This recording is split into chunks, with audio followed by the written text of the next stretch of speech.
Pois é, né, meus queridos? Por ironia do destino, as passagens da Bíblia que você mais acreditava que se referia ao arrebatamento da igreja, essa coisa do crente ir morar no céu,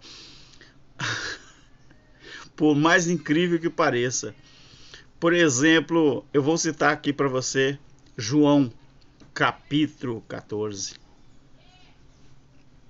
Não se turbe o vosso coração. Olha, você já valorizou o vosso? Você sabe o que significa essa palavra? Essa conjugação? Eu quero ver você conjugar a palavra vosso. Fala aí para mim. Esse vosso, ele refere-se a você ou se referia a quem estava presente no ato, naquele momento ali, daquele discurso, daquela pregação bonita que Jesus estava fazendo? Não se turbe o vosso coração. Credes em Deus, credes também em mim. Na casa do meu pai há o verbo existir, muitas moradas. E se não fosse assim, eu não vos... Esse verbo vos é o quê? Vamos conjugar esse verbo. Vamos conjugar? Esse vos é a segunda pessoa do plural. E se referia a quem?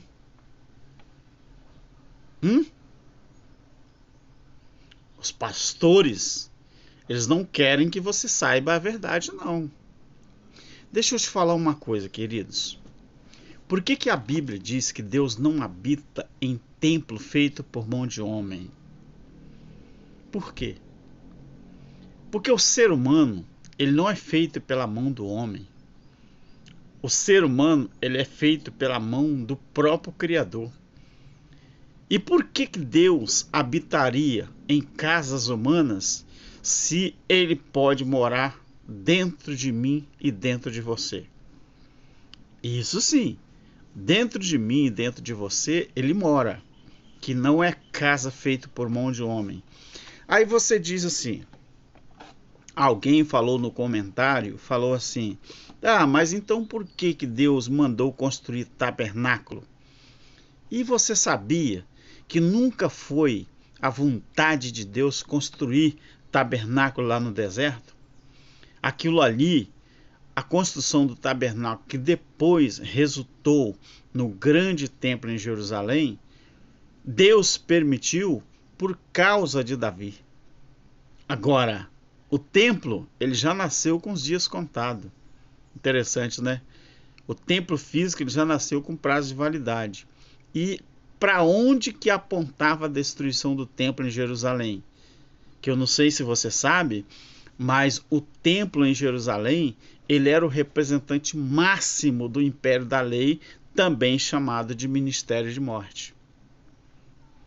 Você sabe por quê que muitos crentes não entendem essa questão? Porque o crente acha que Deus ele é territorial. O crente acha que Deus é local. O crente acha que o lugar que Deus se esconde é numa caixa de sapato. Deus esconde dentro de quatro paredes. Não, queridos. Por que o reino de Deus é espiritual e está no mundo inteiro? Porque Deus habita dentro, no corpo de alguém que acredita no reinado dele em espírito. Quando você pega a passagem de Mateus 24 e 14, às vezes você pensa que aquilo ali também se referia aos dias de hoje. Não, querido. E este evangelho do reino, além de ser um verbo indicativo, era aquele evangelho que tinha que ser pregado em todo mundo. E foi pregado, tá bom? Foi pregado. Aí quando Jesus disse o tetelestai na cruz, significava que o que ele disse, que aquele evangelho, que ainda não era Paulo, era Jesus e seus discípulos, teria que ser pregado. E foi pregado. E também o evangelho que a Paulo foi confiado, que era o evangelho da graça, o chamado evangelho da incircuncisão, também foi pregado. Tanto o evangelho do reino como o evangelho da graça, o evangelho da incircuncisão, era temporal.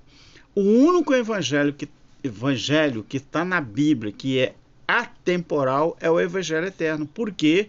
Porque a partir do momento que o juízo aconteceu no ano 70, o evangelho que iria ser proclamado e foi para toda a nação, tribo, língua e gente, povos, ele foi proclamado, mas de uma forma atemporal, porque ele não tem fim. Por que não tem fim? Porque no reino de Deus estabelecido é um reino que dura para todo sempre, para toda a eternidade. Todos os impérios humanos, você pega aí todos os reis, você pega, faz uma time-lapse, por exemplo, de todos os reis que houve na Terra, todos foram temporais. Só existe um que o reino dele é atemporal, que é o reino do nosso Criador, que fez os céus e a terra. Esse reino duraria para sempre. Aí, toda vez que você vê uma passagem na Bíblia que parece que se refere ao arrebatamento físico que não existe, na verdade, você falta um pouquinho de compreensão e entendimento.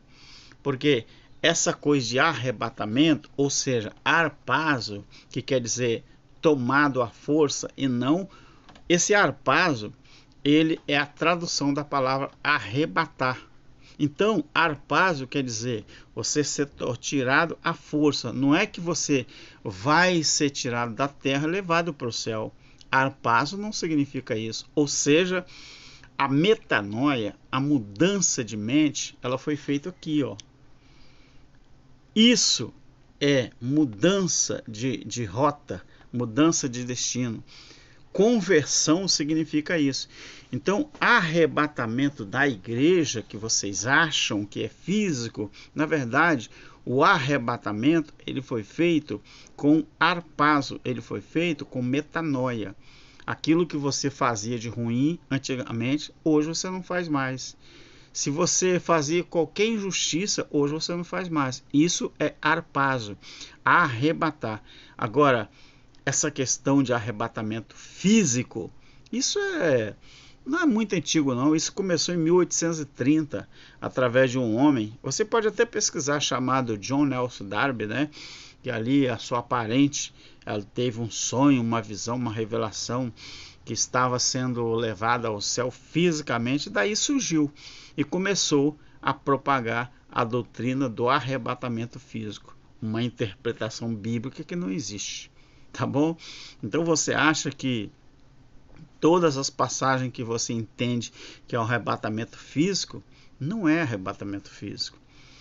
Você só vai entender quando você puder, ou tiver um pouquinho de paciência e um pouquinho de curiosidade, que começar a estudar a Bíblia realmente da forma que tem que ser lida.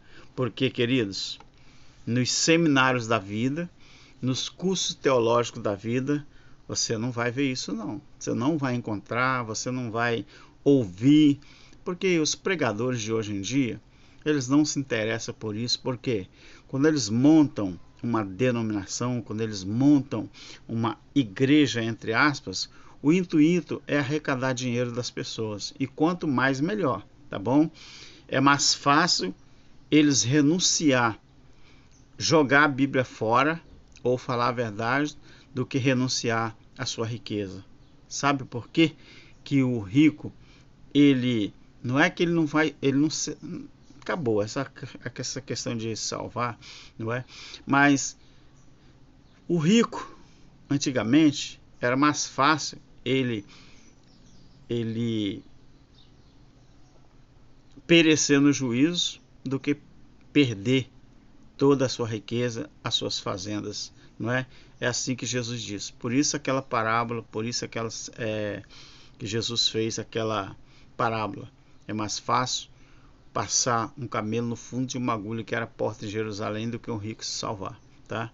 Então Deus que te abençoe, tamo junto. Tchau.